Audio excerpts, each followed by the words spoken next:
La testostérone, partie 2. Et là, je vous ai pris quoi comme photo? Les frangins Renoir. Par définition, ont toujours eu des bonnes génétiques, des bons physiques. Beaucoup vont se reconnaître dans ce que je dis parce que beaucoup, actuellement, se sont retrouvés avec des physiques comme ça. Ça commence toujours par tu prends un peu de ventre, après ta poitrine elle commence à prendre le dessus et après tu te retrouves là, voire même pire. Pourquoi? Tout ce qui est aux États-Unis, tôt ou tard, il arrive ici. Et pourquoi je vous ai donné cet exemple-là aujourd'hui? Pour vous faire comprendre, parce que je le vois dans mes suivis aujourd'hui, que beaucoup ils me disent frérot, je mangeais tout et n'importe quoi, je prenais pas de gras. Et maintenant, mon corps, j'arrive plus à le comprendre. Pourquoi? Parce que la mauvaise alimentation d'avant, avec tous les médicaments de maintenant en plus, affecte notre quota génétique. Notre métabolisme est complètement bouleversé. C'est plus une histoire de frérot renois, brésilien, ce que tu veux. Tu corriges pas, t'es cop. C'est comme ça avec tout le monde. Et ceux qui vont me dire, mais bah dis-moi, je mange tout et n'importe quoi, je prends pas de gras. T'inquiète pas, c'est pas ce que je te souhaite, mais c'est ce qui va pas tarder à t'arriver. C'est ce qui va tarder, il va pas tarder, pardon, à t'arriver. Tu le verras plus tard. Donc, ne négligez pas ça.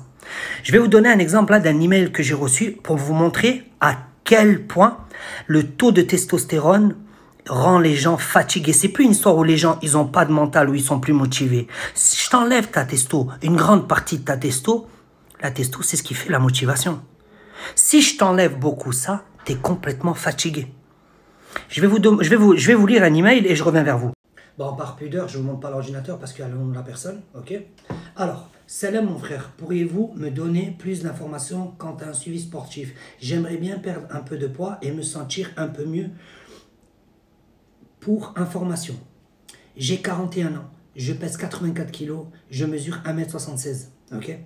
Peut-être allez-vous me dire que je ne suis pas le profil difficile à travailler, mais mentalement c'est mort pour moi, je me sens trop fatigué.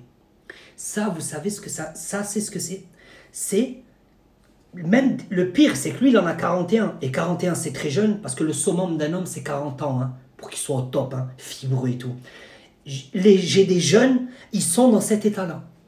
Et ça, c'est quoi? Le taux de testostérone qui est en train de vous être volé à cause de ce que vous consommez vous emmène à un manque de motivation. Et pour conclure, pour que je donne de la légitimité à mes propos, regardez les vidéos qui vont suivre. N'oubliez pas de liker, prenez soin de vous, à la cloche, on s'accroche. Les hippies deviennent homosexuels, quand les garçons ont des testicules qui ne descendent plus, quand les hommes perdent la moitié de leurs spermatozoïdes en une génération, quand leur taux de testostérone baisse significativement. Et je pourrais continuer encore, vous citer encore beaucoup d'exemples. C'est ça la réalité?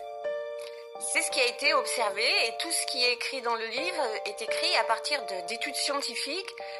Vous dites quand les calvities précoces deviennent légion, quand les petites filles ont des pubertés précoces, quand les jeunes filles ont des règles plus douloureuses, quand il y a une multiplication des cancers du sein. Tout ça vient d'une cause commune? Les perturbateurs chimiques, qu'on appelle perturbateurs endocriniens, quand ils s'attaquent aux hormones à l'intérieur des organismes. Par exemple, on va prendre un exemple tout simple, la pilule. C'est un médicament, mais c'est un perturbateur hormonal par définition, puisque justement, il va jouer sur les hormones.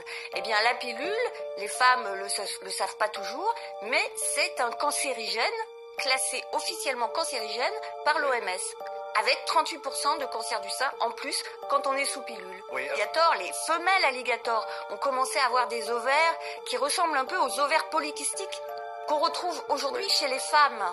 Et on a ensuite constaté chez les hommes que, par exemple, le taux de spermatozoïdes avait diminué et on a même dosé. Oui, vous montrez voilà, votre tableau, voilà, on voit, voilà, vous montrez le plus haut, voilà, exactement. Voilà. Donc 70% de moins de concentration de spermatozoïdes en 3 générations. Oui, donc cancer du sein, de la prostate qui explose, des couples qui ont du mal à procréer, les obèses qui se multiplient, dites-vous, le nombre de diabétiques, l'autisme qui se développe, tout ça est lié. Alors concrètement, Corinne Lalo, qu'est-ce qui amène cette véritable catastrophe sanitaire? Quels sont les produits qui sont en cause?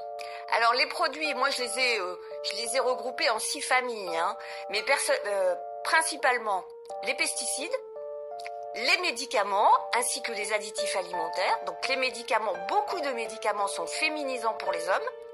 Vous avez aussi tout ce qui est plastique. Dans les plastiques, il y a le bisphénol A pour les plastiques souples et pour les plastiques durs et les phtalates pour les plastiques souples. Donc les plastiques sont aussi perturbateurs hormonaux et féminisants. Oui. Vous avez les perfluorés, donc au fluor, c'est ce qu'on met par exemple dans les poêles, dans les cuisines, c'est ce qui est anti-adhésif. Et les retardateurs de flamme bromés, des polybromés, alors ce sont des produits qu'on met dans les tissus, dans les canapés, dans les rideaux, même quelquefois dans les habits. Et puis vous avez aussi les parabènes qu'on utilise comme conservateurs dans les cosmétiques.